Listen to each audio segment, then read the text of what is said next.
Miami-Dade Democratic Party. But today we're not going to be talking about politics or a political issue. This is a nonpartisan issue. We're talking about public health. And I am so grateful to have our guest on today, Dr. Gordon Dickinson, who is Professor Emeritus, I'm going to mispronounce it, Professor Emeritus at the University of Miami School of Medicine. Thank you so much, Dr. Dickinson, for being here with us today. Thank you for letting me come and express some of my views. Important issues today, and which unfortunately, not a political issue, but it's been sort of politicized, and it shouldn't need to be. And so just to let people know who I am, I'm obviously a little bit older. I came into my niche in medicine in the 1970s when there was a plethora of new antibiotics for you could treat just about any bacterial infections. And if you had resistance problems, next year there would be a new antibiotic. So it was a happy place. You could cure and treat people.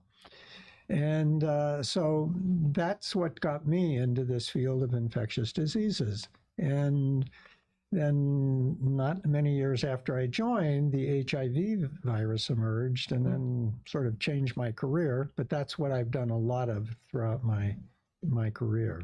And but late in my career, a pediatric infectious disease friend from Buenos Aires, Argentina, is sort of an entrepreneur and was developing an NGO here in South Florida to address adult immunizations, because in those days, all the children were vaccinated by mandate to get into school. And we adults tended not to get vaccinated, not because we were against it, but just because we didn't like needles, we were too busy. Lots of excuses. Guilty. And so, and particularly in those days, the Hispanic Americans as a group lagged the general population as adults getting vaccinated. In reality, they don't lag that much, and the whole adult population that tended not to get the protection that they might. And may I ask, Dr. Dickinson, why is it so important for adults and not just children to be vaccinated? For example, we mentioned the Tdap vaccine when we were talking off camera earlier, but to get your booster shots and continue to take vaccines as you age. Well, for most adults in the pre-60, pre-65 era, it's only a rare and vaccine-preventable disease that hits them and causes disaster. But there are practical effects. I mean, people tend to play down influenza. And part of that is because anytime you get a common viral infection, adenovirus, rhinovirus, and people call it a flu, right, whether it is or not. And those tend to be mild. The real influenza can be, I mean, you may not die from it, but you almost wish you were dead while you have it, because very high fever, feeling miserable and unable to function for a week, and so, okay, well, that's not so bad. Well, it depends on what you're doing. Right. I mean, if you're a star on a professional sports organization, and a big game comes up and you get hit by flu, you're out. There are costs and there are problems. And then for the older population, there's a growing potential for severe reactions, and including lethal outcomes from other diseases, influenza, COVID, respiratory syncytial virus, and a host of other. Yeah, absolutely. I actually always say this to my colleagues and friends and my family, like, please get your flu vaccine, because what you thought was the flu in the past is sometimes just a cold, and flu knocks you out. Like you said, doctor, for a week, it's miserable. I've I think I've only had the flu once in the last 10 years, and it just happened to be the one year that I didn't get the flu vaccine. And I was like, never again, because it really, like you said, we tend to say the word flu rather than cold because, I think we're kind of babies. I know I'm a baby when it comes to getting sick, but the flu really knocks you out. But there's another piece to this, isn't there, about herd immunity? And I wonder if you could explain what herd immunity is and why it's important for all of us to take public health as, personal responsibility, but also personal responsibility to others that we have. Yeah. Well, yeah, as I mentioned earlier, the politicization of the vaccines is really been disheartening for me. On the other hand, we are political creatures. We're social creatures, that's who we are. So that's understandable. But the things there's some things that people may not appreciate. And one is that vaccines are brought about after probably millions of hours of research from people working in the laboratory, working with animals, working with molecular biology, epidemiologists, and then doing clinical trials. I mean, you have no idea about the foundation of work that goes into coming up with a vaccine. And so in this country, we've been fortunate. We really have had a very good system. And back in the,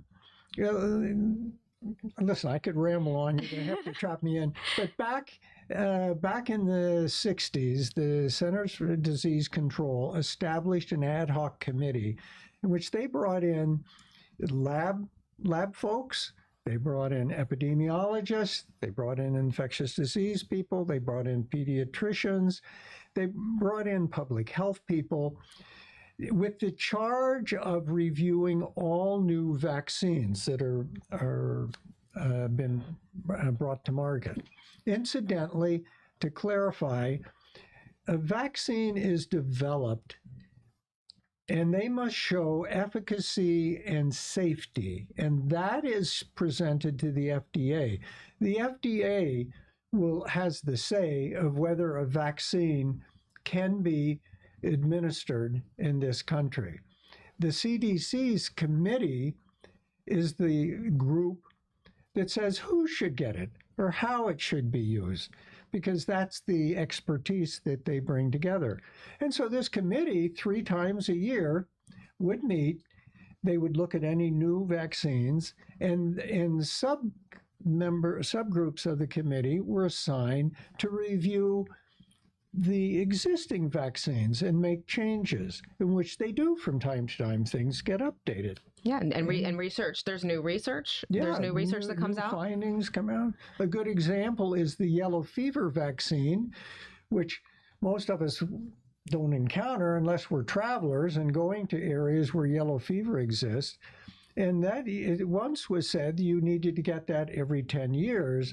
And actually accumulated data show, 1 time is good. Excellent. It's all you need. So we've had this system that is really good. Is it perfect? No. And they've made mistakes and they've corrected and gone on. But it is as good as you can get in coming up with a foundation for policy in using vaccines.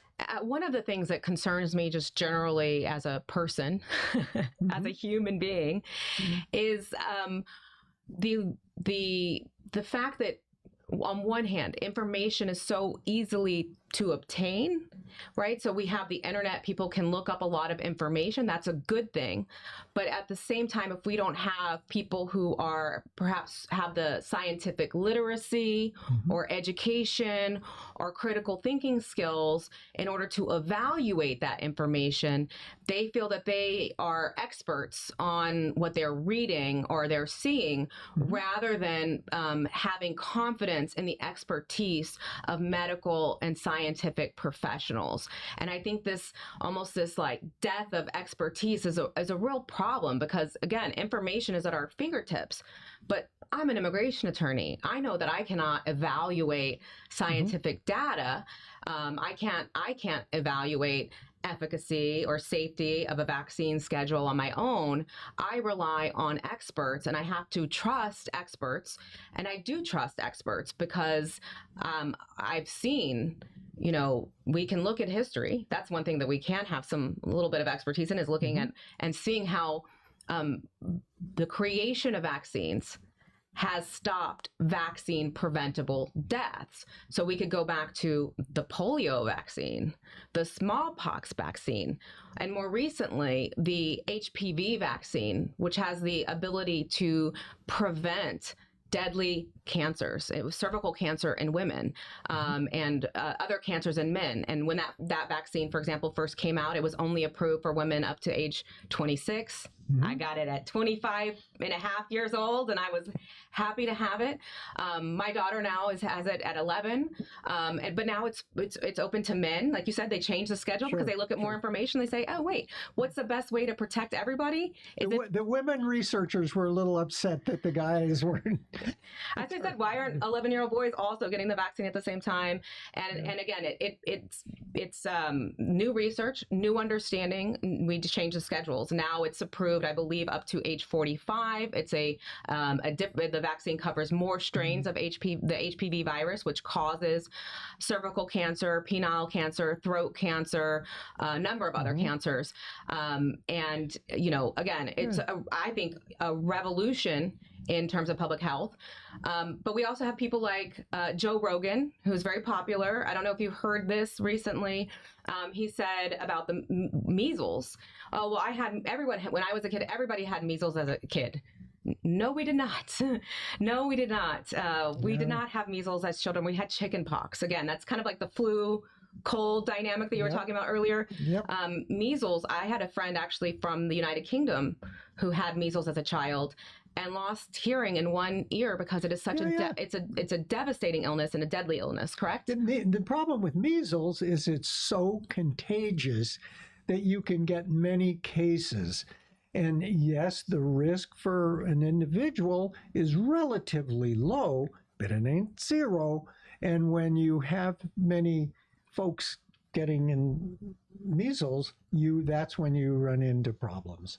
And, just aside, the figures for influenza in children have given me a pause to think about a little bit. There's usually around 150 to 200 cases of children that die of influenza each year.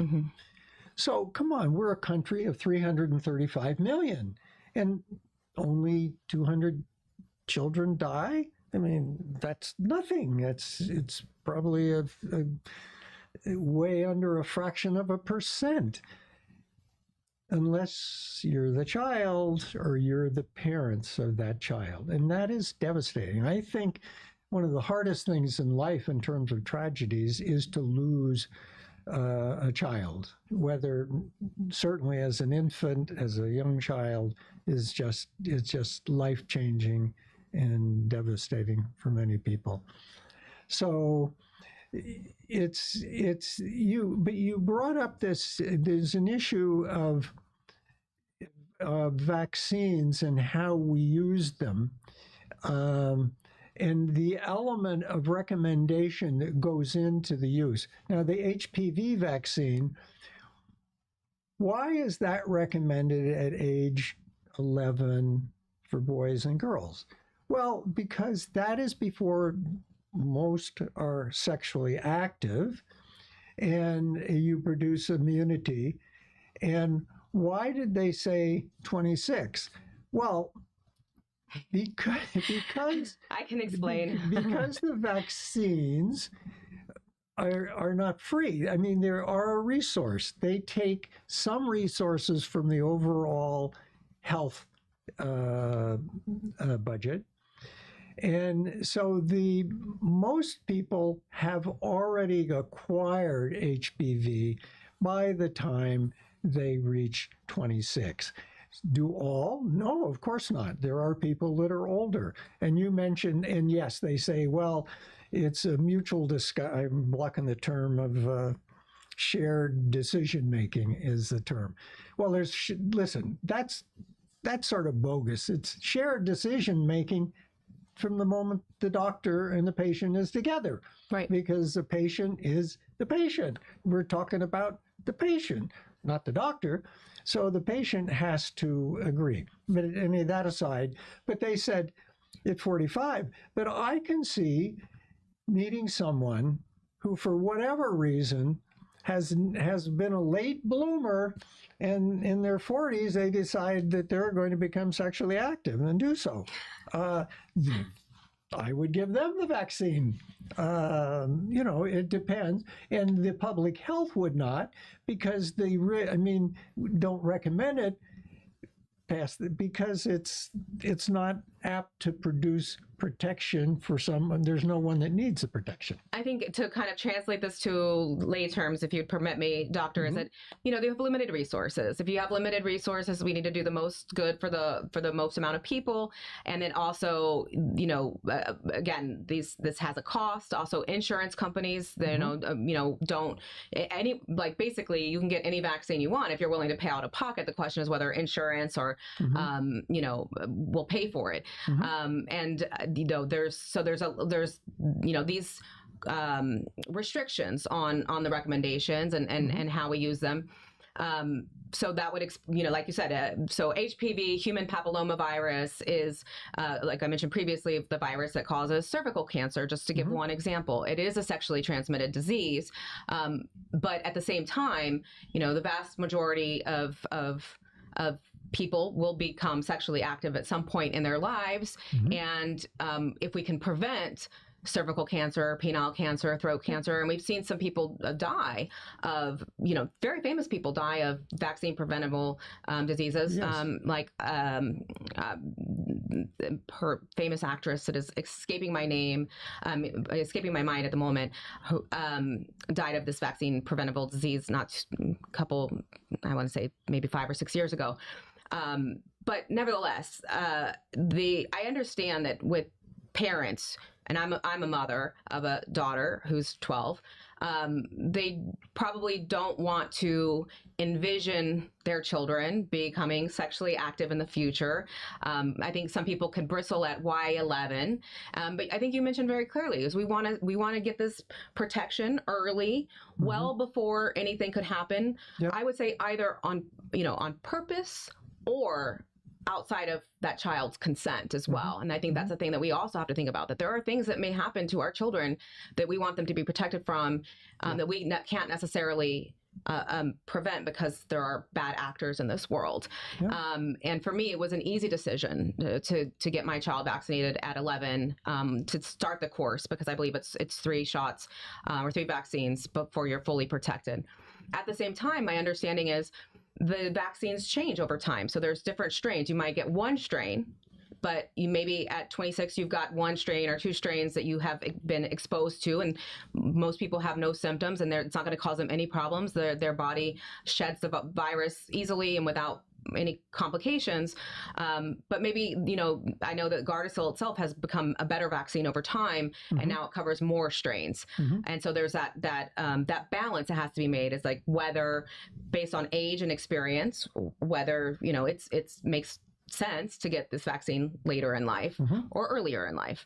And those are like you said, that's a shared decision making. That's a conversation with a physician, and not relying on people like perhaps Joe Rogan to help you make that decision, or Laura Kelley, by the way. I'm not an expert. And we all have to make our own decisions, but I think we have to think about it in terms of the larger interplay of not only how I would say the medical community or scientific community thinks about it, but also for us, what is going to be the most good for the most people? What's going to be the most good for myself as a human, for my daughter as a child, and then also the community writ large. You mentioned the influenza vaccine. I agree. I mean, we might say 200 deaths is a small number, but it's devastating for the people who experience that. And it could have been prevented. Right. It's needless. And the vaccine does not cause significant threat to your health in any way other than a sore arm. Sore shoulder. Similarly, the seniors, senior citizens have a much higher death rate with influenza. And it's, for me, that's devastating to lose a family member from a preventable illness. That's truly devastating. And I think, when we think about the term pro-life, it's really valuing human life. To me, that's what vaccines are about, is valuing human life and preventing diseases so that we can all prosper and be healthy and be, productive. I mean, you mentioned earlier about the CDC and recommendations and how vaccines are approved through the FDA. I think that when the COVID vaccine was introduced to the market, a lot of people were skeptical of this vaccine because it seemed to be so quickly brought to market. But correct me if I'm wrong, doctor, and I'd like for you to explain this. This type of vaccine actually had been worked on. There's like you said, I'm going to use your word, plethora of research that went into that vaccine's development even before that disease was discovered. Is that not correct? Yeah. Vaccines have evolved from actually inducing an infection with a similar infection. That was the Jenner's discovery with the milkmaids in England, which was a career at that time, and the dairy farms used young women to milk the cows. And they did not get smallpox, but they did get cowpox, which was a pox infection of cows that did not cause serious illness for the young ladies.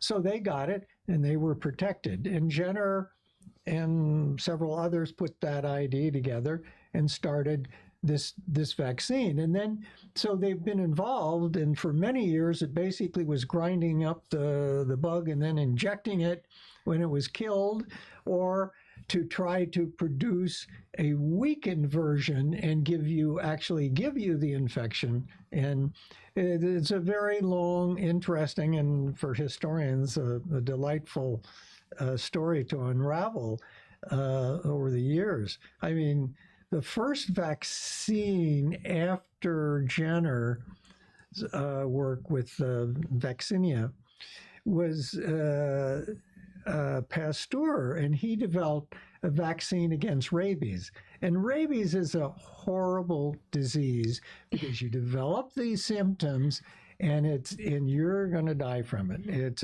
almost 100% lethal. You gave me chills, doctor, I have to say, because rabies is actually, I have an irrational fear of rabies because it's so deadly. I think there's only been 1 or 2 people with a confirmed case of rabies that have ever survived. They did not survive without severe impairment. And a protracted, Anyway, Pasteur went to work on it. At the time he went to work on it, they didn't know what caused it. They had no idea of how it happened, but there were a lot of dogs in France with rabies. It was a big problem, and so there were a few cases, and very scary. And by today's standard, his work is just scary, because what he did was he worked with dogs. And the problem with dogs is they bite. And so there were a couple of people working in rabies research, that died bitten by rabid dogs. So they figured out that they could inject it in rabbits, and rabbits were easier to work with, docile. And then he'd pull out the nervous system and dry it out, and concocted an emulsion from this dried out nervous tissue from rabbits that had been given rabies, and then started injecting that. And his first vaccine was actually injecting live rabies into the person. Now, the first one, it was a whole series of vaccines, and the first one was totally dead. The next one was just about all dead, and then finally you were getting injections with live rabies. And today there's no way in hell that would have ever been approved for development or use. But the thing about a word about the COVID vaccine and development. Number one, we're trying to say this is not a political issue, but I think Trump deserves a lot of credit for this warp speed development. It's a Trumpian kind of move to put a lot of money and effort into something, and whether he really gets credit for it, I would give him credit for it, but it worked. And the two vaccines that came out ahead were a whole new development. I mean, they now, with a vaccine, with an infectious microbe, if you will, that can cause a disease, we know which parts are vital to causing the infection or maybe causing the disease. And so by identifying those parts, the Chinese very quickly had the whole sequence of the SARS-CoV-2, which was the virus, laid out. They knew which were the critical parts very soon. And the new technology, which is revolutionary, and by the way, before we get off, there's another revolutionary thing I don't want to forget to mention.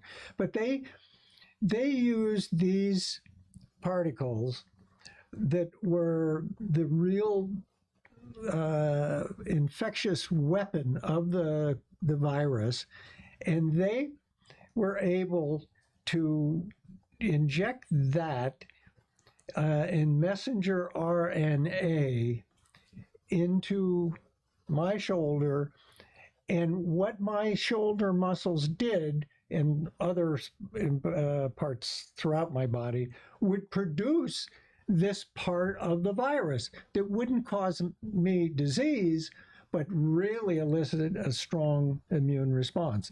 And that's how the protection was. And the nice thing about that platform is it's very easy in the laboratory, in the factory, to adjust that to new viruses, new strains, and the technology is wonderful.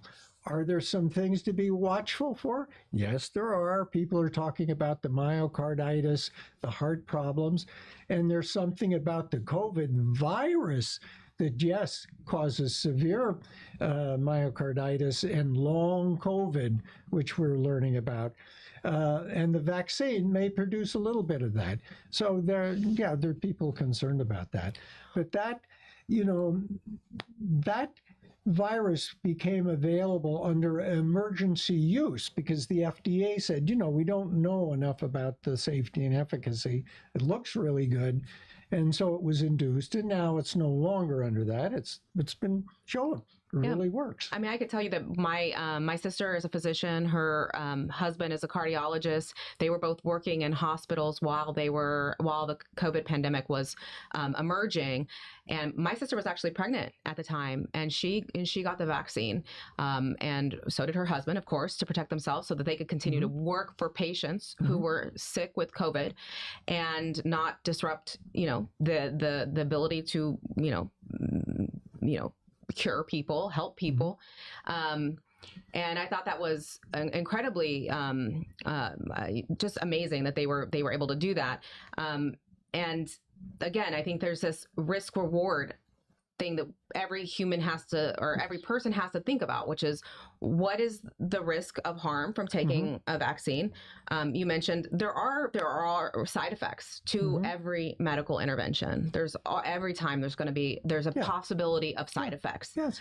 But for vaccines, it's very low, and we have to think about it relative to the risk if you get the illness, right? So getting COVID, which could produce, right, for some people it's very mild, but if you get long COVID, it could be debilitating. Life-changing illness. And we know that about 4 million people in the United States alone died from COVID.